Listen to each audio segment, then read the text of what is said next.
Hello and welcome to season premiere of season 2 of The Last Thoughts of a Busy Mind. We're back after a 5 week hiatus and we'll be with you for another 15 weeks until the end of season 2. And after much fanfare, here it is, Dave Allen at large.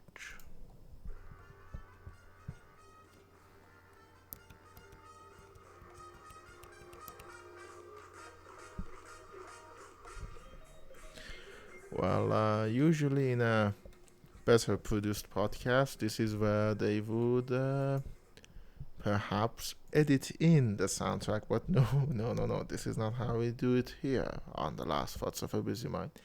I literally turned the microphone around and played the clip on my laptop. I think I've teased this at episode 2 of the first season, so it's been a while, and it took me a long time to get through it. And I have to be honest, I couldn't watch season 2 and 3. And the reason for that is purely technical. Uh, I I couldn't find the show anywhere with high quality, so I found the torrent and I got it.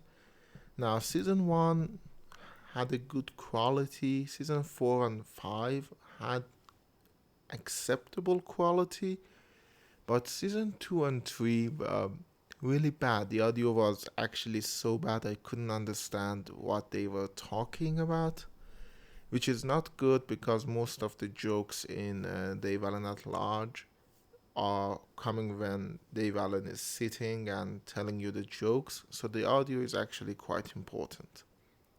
Oh, before I forget, today's beverage is watermelon syrup and water. It's the perfect ratio. It's not too sweet. It's not too watery. It's actually quite good. I quite like it. And it was the last of the batch too. I need to buy some new ones. New syrups, I mean, not new waters. I am so funny. So, talking about funny, great segue. Dave Allen at Large. It's actually pretty good. I know of Dave Allen when there is this YouTube channel called The Laugh Planet, and usually it does compilations of different stand-up comics. And there was one compilation for comics on religion, which had your Ricky Gervais, all that stuff. But there was this routine by this guy in glasses about how he was introduced to God and to Jesus.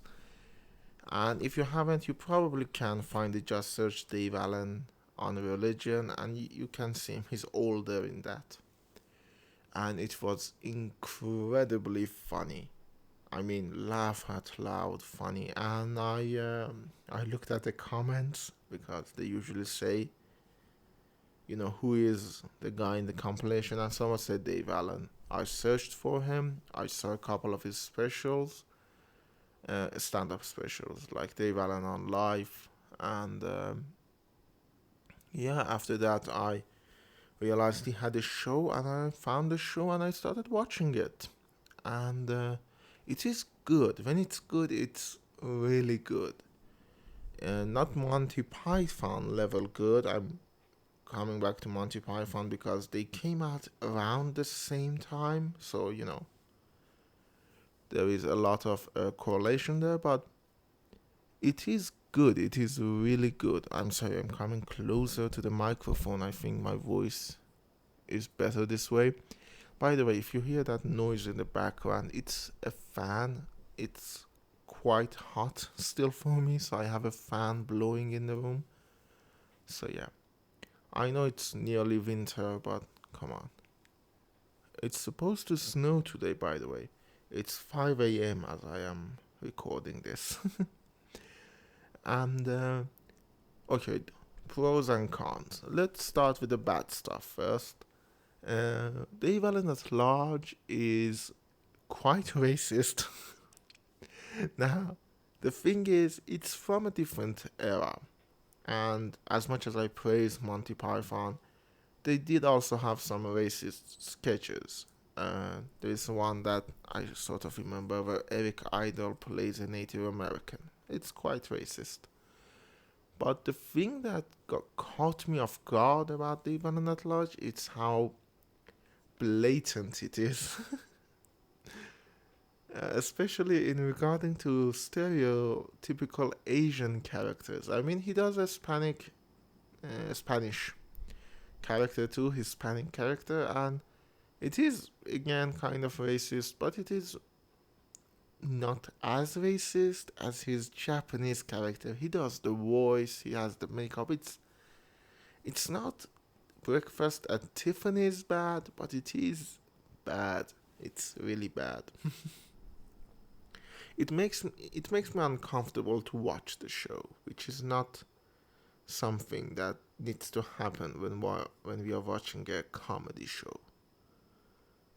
And that is the biggest con. And also, some of the jokes are not funny, which is, I mean, you have a sketch show 40 minutes, 45 minutes long each episode. They're bound to be unfunny jokes. No show is perfect. And The Even and At Large is no exemption. There are some unfunny stuff, but when it's funny, it's really good, man. One of my favorite jokes that he does is the one about I'm going to tell his joke now, so I will butcher it. But there is the one about the general saying to his troops that when you go out there, you will die. I'm paraphrasing, of course. Your guts will be spilled out, there is blood everywhere, you will hurt, and you will die in agony. And one of the soldiers says, "What about you, sir?" He says, "I'm not going." I butchered it, but well, you get the idea. His style of comedy is more about what was considered taboo back then, religion. One of the funnier sketches. It's from season one, I think. The priest walks into the confessional booth, and the guy in the confessional booth gives him a beer and says, "Go on, father." Which, I mean, nowadays it's quite. We are past Life of Brian, so we had the big controversy about religious comedy, but back then it was big things. And the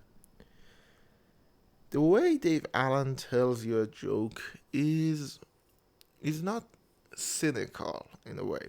For example, Ricky Gervais' view on religion is just if you are agreeing with him, it's very easy to agree with him. If you are not, it doesn't really have anything. But Dave Allen is not like that. His brand of comedy actually does have something, even if you don't agree with him. That aforementioned, the first time he was introduced to God when he was a kid, it's so delicately crafted. I really recommend you watching it. A friend of mine was talking about it, and he said the way he brings you into it as a child is just wonderful. And so, yeah.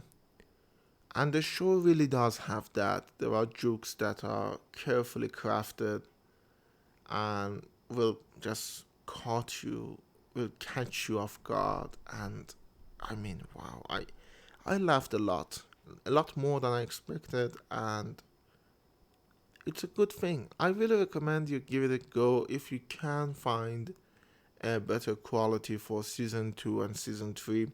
Definitely hit me up and tell me where did you find them, because I want to see them too. But at least watch season 1. I know it's a 45-minute sketch comedy show. It took me a long time to finish it actually because of that, because I wasn't ready for that. For me, comedy shows are usually like 20 minutes, especially one that is either sketch comedy or just filled with cutaways. You know, your Family Guy, your Flying Circuses, your stuff like that, your SNL. Actually, SNL is also 45 minutes long, and it doesn't really bode well for it, but it does have Weekend Update. So, there's a fly in the room. So, that is my view on Dave Allen at large. I laughed quite a lot, and I really recommend it. I know it's really anticlimactic after like how many months of me saying I'm going to talk about this. I'm just saying, well, it's good, but it's racist. It's racist sometimes, to be fair. And yeah, there is. I don't think there is much I can say about Dave Allen that hasn't already been said. Oh, by the way, I watched a movie, Dave Allen at Peace, which had Aidan Gillen in it, which is a TV movie, sort of a biographical TV movie, and it's really bad. It's really shitty. I'm, I mean, it's so cliched and devoid of life. It's Dave Allen deserved better. And I watched a documentary to a TV documentary called Dave Allen, God's Own Comedian, which I recommend. It's actually quite good. It's short too. You can watch it like in it's 30 minutes long. And yeah, Dave Allen at large. Let's hear that theme song again. Let me bring it back to the beginning and go.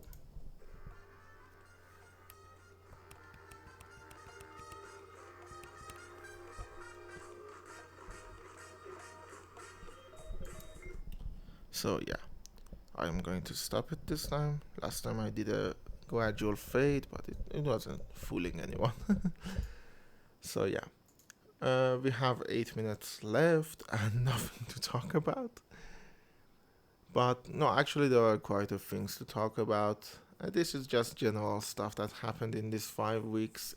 Things went good, but things went bad either. There's actually a lot of good stuff that happened that I'm going to keep to myself, most of them, because they need to be talked about in more depth later. But the general idea is I finally quit fucking Twitter, and this time, in really bad terms, I had a manic episode of nervous breakdown plus panic attack, which was really bad. To the thoughts of self harm, bad, not good, not good at all. And after that, I wrote like a 15 tweet long statement on Twitter, and I haven't actually checked it a lot. I go back because there are a couple of people on Twitter I follow that I like to see, like Brock Baker, Quentin Reviews, and a friend of mine. I'm not going to say his name, but his account is Sebastian Donuts. And there are the ones that I usually go to see what new they have, what's new in their tweets. So yeah, and it's been declining ever since my visits to Twitter. Like it's once a week, so I see the new ones, and okay, that's it. And the good thing is, my 15 my 15 tweet long statement brought my whole tweets to 6920, which I mean, it's the sixth number plus 20. And yeah, aside from that, things have been. I realized a few friends were kind of not feeling good with me. I tried to reconnect. I was successful mildly. I did manage to talk to them and explain to them that my side of the story, and it was good actually. One of them, a very dear friend, thought something bad that was completely misunderstanding. So we talked, and I like to think we've reconnected. But I mean, I'm kind of hopeful. Another friend I completely lost because, according to her, I expected too much out of everybody, which, I mean, I doubt it, especially since I know who I am. So yeah, I'm going to take a sip out of my watermelon syrup and water mixture.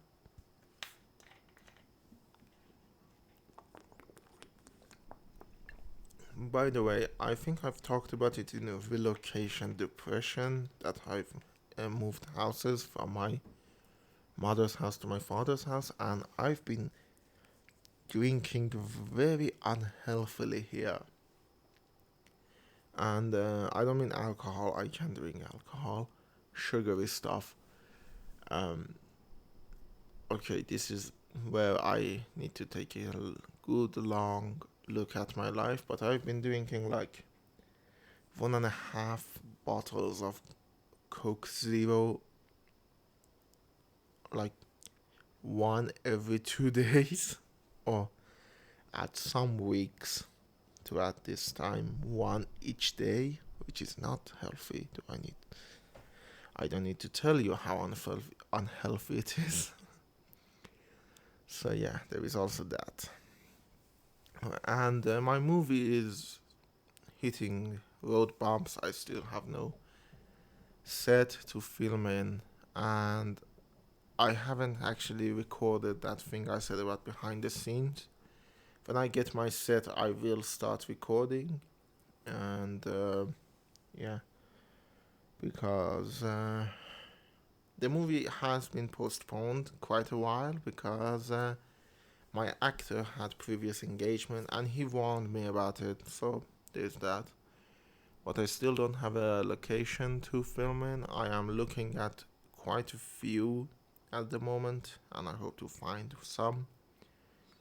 But yeah, the movie is up in the air, and after that, I had a few ideas as to what to do, including perhaps taking up a tiny bit of exercise and also go back to the YouTube channel stuff. I have a lot of good ideas for that as well. And yeah, well, this is the second season of The Last Thoughts of a Busy Mind. Next week, I already know what I'm going to talk about. By next week, November will be over. And I did a thing in November, I talked about it in last season's finale. It was called Musical March in November, and I've done it. I actually did do it to great success. No, I don't think anyone really watch anything I recommend, but well, at least maybe they do. Maybe they say okay, because a friend of mine does actually talk about it to me. He says, "Well, I'm going to check out this and this," and so maybe he actually does watch them. I hope so. They are good musicals, and musical is a genre that needs a lot of persuasion for some reason for people to actually get into. And completely unrelated, but probably one of the future episodes, is the Beetlejuice musical. I finally listened to it after quite a while, and it's okay. I'm not a fan of everything becoming musical, but Beetlejuice is the one that I think it was a wise choice. So yeah, we are going to finish as usual. I haven't had any, but I'm still going to plug it. As usual, if you want to, please send me a voice message on Anchor. I will play it at the beginning of the episode, and who knows, you might shape a whole episode based on your voice message. Um, as usual, you can find it on YouTube as well, and on YouTube you can find a bunch of old stuff that I've done. And well, here's to another season, another reason for making whoopee. but actually for making the last thoughts of a busy mind. See you next week.